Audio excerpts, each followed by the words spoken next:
Welcome to BDSM. Bloody, dreadful, shite, movies. This is Chris. Hello there. And some people say he has questionable taste in movies. So he's on a mission to see if this is true. By watching the most painfully bad movies he can find and try to enjoy them.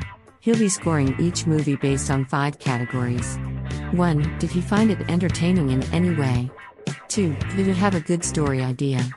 3. Was it boring? 4. Will he ever watch it again? 5. Would he recommend anyone else to watch it?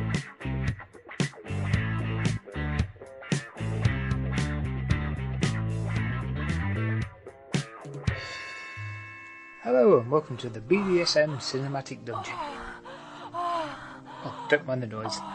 We've got a group of swingers in subjecting themselves to the room. I did not hit her. It's not Shut up! It's bullshit. I did not hit her. Oh, shut the door. Oh, So, before I jump aboard the Titanic, I'd like to introduce you to a new segment I'm calling Cinematic Safe Word.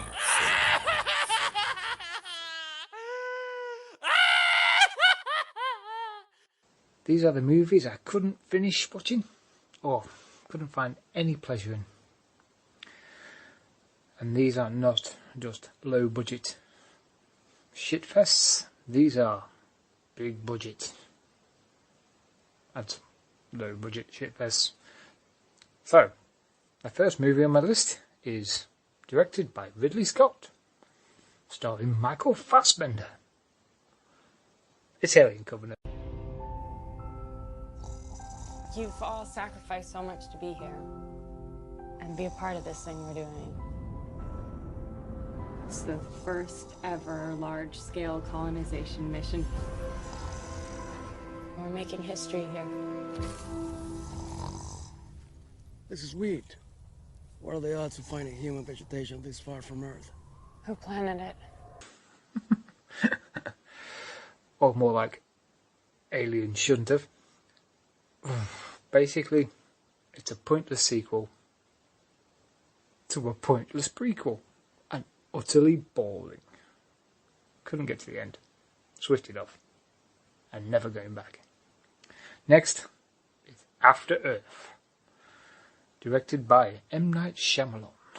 What a twist! If you want to watch Will Smith sat on his arse for 80% of the movie, talking like a broken speak and spell, while his son, Jaden Smith, tries to act his way out of a paper bag and utterly fails, then this is the sci-fi movie for you. It was tedious.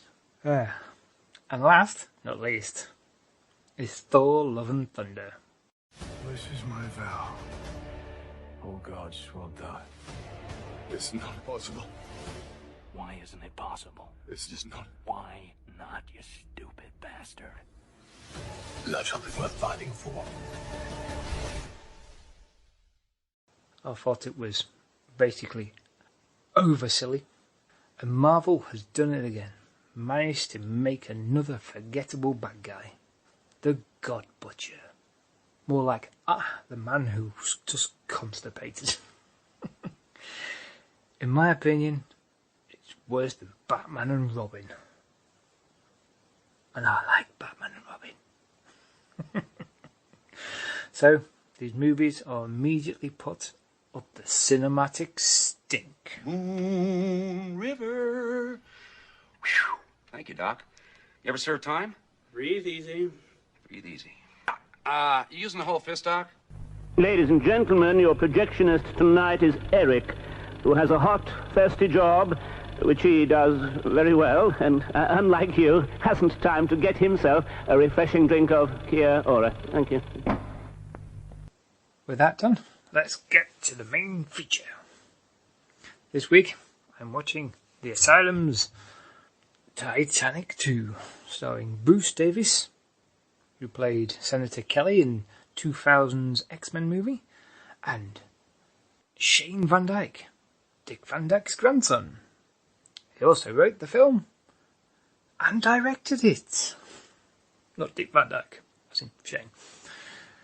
For those of you who've never heard of the Asylum, they are a cut-price film company, became famous for making knockoff versions of Hollywood blockbusters, the Sharknado movies, and the sci-fi TV show Z Nation, which is the rip-off of The Walking Dead, So, Titanic 2 has a rating of 1.6 on IMDb, which makes it the lowest rated Asylum movie. Out of its 12,000 ratings, 68% of them are 1 stars. And here's a couple for you. Not only a waste of an hour and a half of my evening, but quite possibly of my entire life. It was so painful I do not believe I could begin to adequately describe the trauma I now feel. I genuinely write this as a warning to my fellow human beings who value their sanity. Never in my life have I seen work, of any form, of such poor quality. Having only just finished viewing this film, I feel the need for a shower and referral to a good psychiatrist. I've been more entertained watching paint dry. If I could put 0 stars, I would. It was a desperate try to copy the first movie, but in 2010, which is why it's also suck. Cause with the equipment of 2010 a ship can't sink like that. Also the ship was sinking so slow they could easily go to a boat like everyone else, but no, they had to copy that too. So we see a couple, which they weren't really, just run by itself for no reason inside the ship. It was kind of funny but terrible. It really can't be that bad. Or I hope it's not that bad. Here we go. Let's watch this bitch.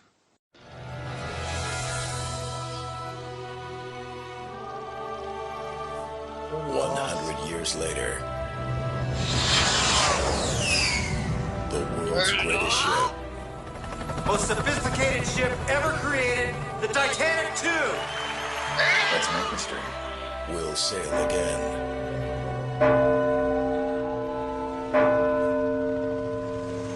Have another one of your bad feelings, Captain?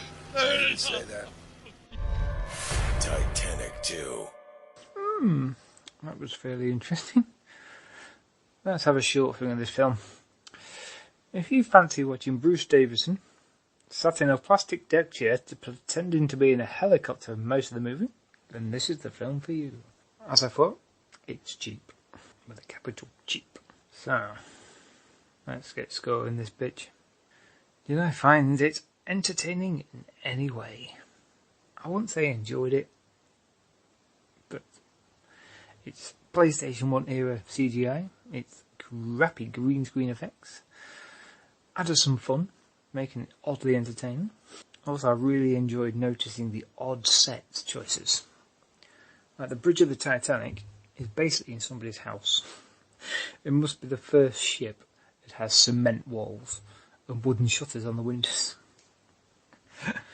They had a submarine, and basically they filmed the bridge of it in an electrical cupboard.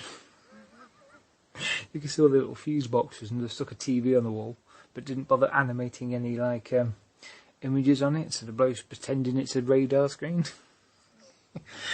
Oh, it's balmy. Yeah, there's cement stairs running all the way through the building. You can tell it's a hotel.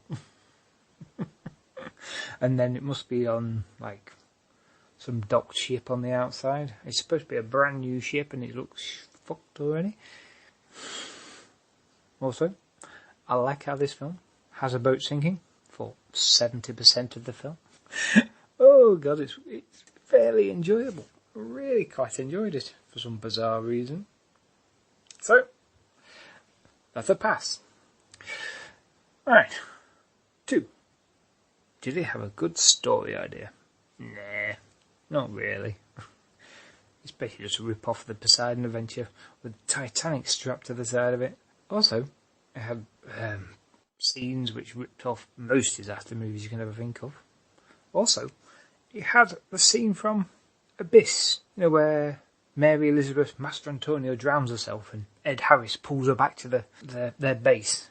Yeah, they did that, but it's role reversed. The man drowns himself, and the woman pulls him for the water. So it wasn't the greatest idea for a story. Just a rip-off. 3. Was it boring?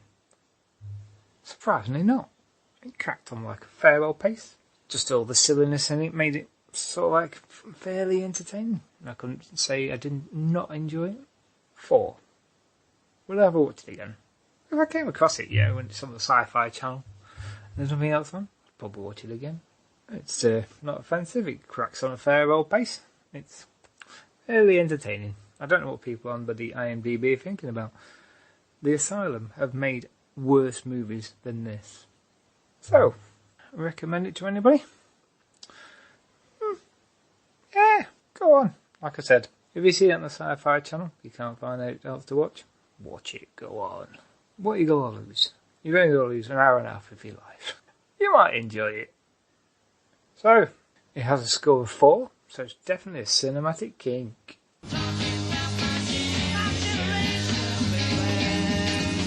Yeah, baby, yeah! So what should I watch next time? I'm feeling a superhero movie. But which one? There's so many ones. I could watch Steel again with Shaq. Nah, I quite enjoy that. I know. I'll go modern. I'm going to watch Morbius. I heard it's absolutely terrible. Let's see. Will I enjoy it or will I not? Tune in next time. See ya. If you would like to join Chris on his painful mission, then come and join the BDSM Facebook group, facebook.com/groups/BDS movies. Or you can contact the BDSM Dungeon by email bdsmpodmovie@gmail.com.